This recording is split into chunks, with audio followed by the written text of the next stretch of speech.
If someone comes to you and says, hey, can you add these two numbers? Well, how do we work with addition? We basically start from the rightmost column. We go 5 plus 2 is 7, 4 plus 2 is 6, and 3 plus 6 is 9. That's how we start with our addition, right? And over here, you have 3 plus 9 is 12. You write a 2, carry 1 over here. 3 plus 6 is 10. You write the 0, carry 1. And 3 plus 2 is 5, plus 1 is 6. So this is where addition comes in, right? So we are now in the journey of counting to calculus, working with addition. This is from the workbook of everything elementary math and pre-algebra. And notice that in pre-algebra, they teach you how to add. But in elementary school, you also learn how to add, right? That's part of what we're doing is we're trying to focus on the topics, right? And we're trying to talk on the prerequisites for each topic. So the place value understanding is going to be helpful in knowing how to add, right? You start with the ones place, right? And notice that place value and addition are connected. At the end of this book, we have your reference book and we have the section on place value, which I'll remind us about again.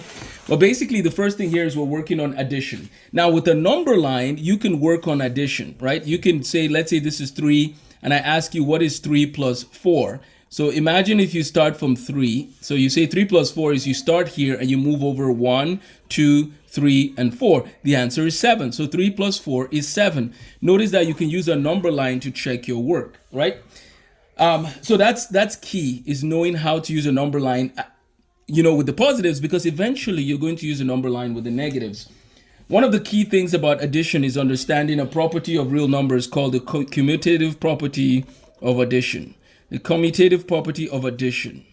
The commutative property of addition basically says that the order in which you add numbers does not matter. You can add them either as 4 plus 8 in this case, or 8 plus 4, and you'll be just fine. So that's one of the properties of real numbers. Now, I'm going to show you a little trick. Well, not a trick, but how to use your reference guide. Because if you go to your reference guide and you flip through the pages, you will actually see a few things. The first is you see an addition table. We give you an addition table, which allows you to see how numbers can add and give the appropriate answer, right? So 2 plus 7 is 9, right? So you can check your work. You can create practice problems using our chart here, and then you can check your work. So for example, if I say what is 14 plus 12, you go to 14 and you go to 12. And I'm going to turn this around. You go to 14 and 12. So if you go to 14 and 12, where do they meet? They meet at 26. What about 15 plus 15? They meet at 30. What about 16 plus 16? They meet at 32. So this is how you can work with addition. This gives you a chance to make an infinite number. Well, not an infinite number. There's actually a certain number of problems you can make, but you can make a lot of problems using our addition table. But here's what's also cool. I was talking about the commutative property of addition, but we actually give you the properties of real numbers right here. All of them are listed here for you. The commutative property of addition and the associative property of addition. Notice that the order in which you add numbers, 5 plus 3 is the same as 3 plus 5, and the x plus y is equal to y plus x. Why do we write it as letters? Because letters show generality. That's what's going on here. Okay, the associative property of addition. This, how you package the numbers together. So 2 plus 3 plus 4 is equal to 2 plus 3 plus 4. That is the association of the numbers can change as long as you're adding them, right?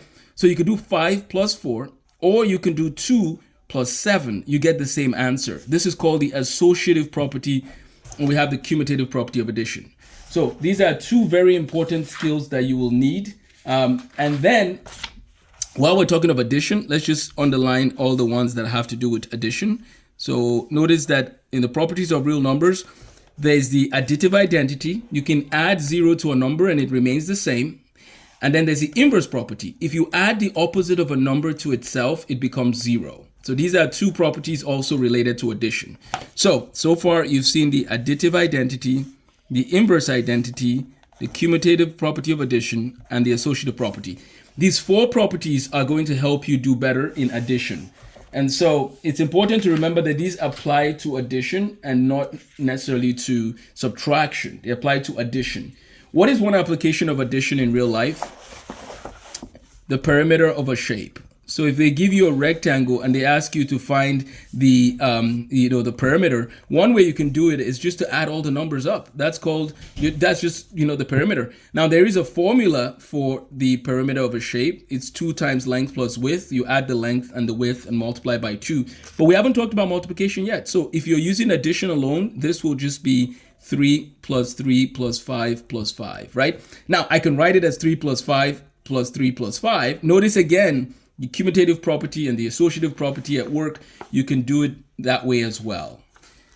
I'll be doing more discussion on subtraction in the next video, but just wanted to introduce you all to the key properties of whole numbers. Have a blessed day and subscribe for more.